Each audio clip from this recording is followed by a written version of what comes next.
So sometimes you're out on vacation and you have quite a tale to tell. In this case, a fish tail. Now the problem with this particular fish caught by my brother-in-law is that it's only 25 inches long, and in order to take it home, it had to be 28 inches, which meant we had to throw this fish back. But before we threw it back, we got a nice picture for a memory. However, memories don't have to be reality. We can get into Gimp and change the memory here. When you get into Gimp, first you'll see we have layers, and we're going to talk about those. And we have the toolbox. On the top row of the toolbox, you see the rectangular select, the oval select, the freehand select. And third row down, we see things like the move button or the crop button or the rotate button. And down a few more, we have the brush, or the second to last row has a clone tool. There's so many different things that we can use here. But right now, we're going to be focusing on the freehand select. But before we do that, we've got to load our picture, and once loaded, we have to rotate it. So we're going to go to the image transform and rotate it 90 degrees so that the picture won't be sideways.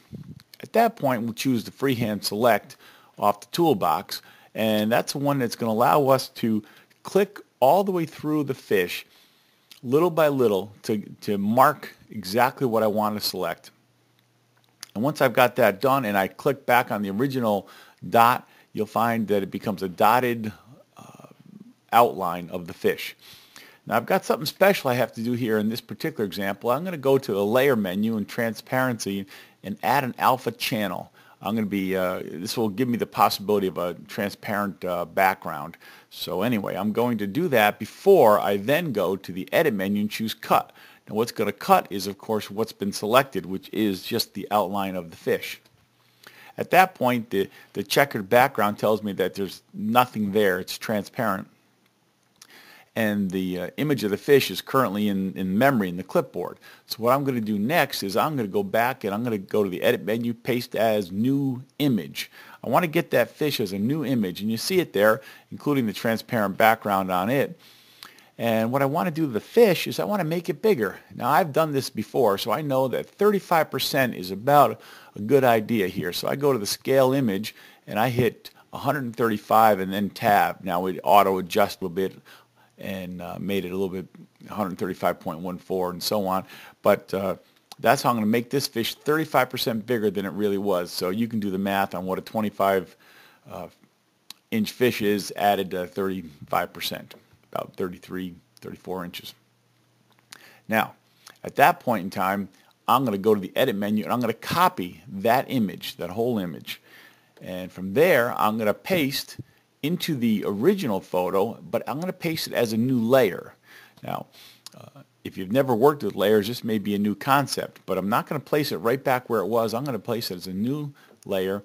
And at that point, you'll notice it says up in the top on my title bar that I have 2 layers. You'll also notice in the layers menu that there are 2 different layers.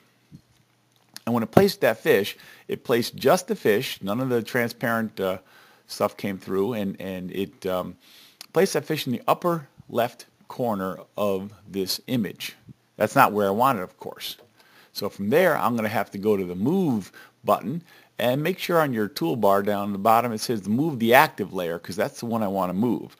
And I'm going to just drag that fish right into place, right back where it was, and at that point in time I have 2 layers, but it looks like the right kind of an image. And then I'll go to the layer menu and I'll choose move down, and that will merge these 2 layers into one.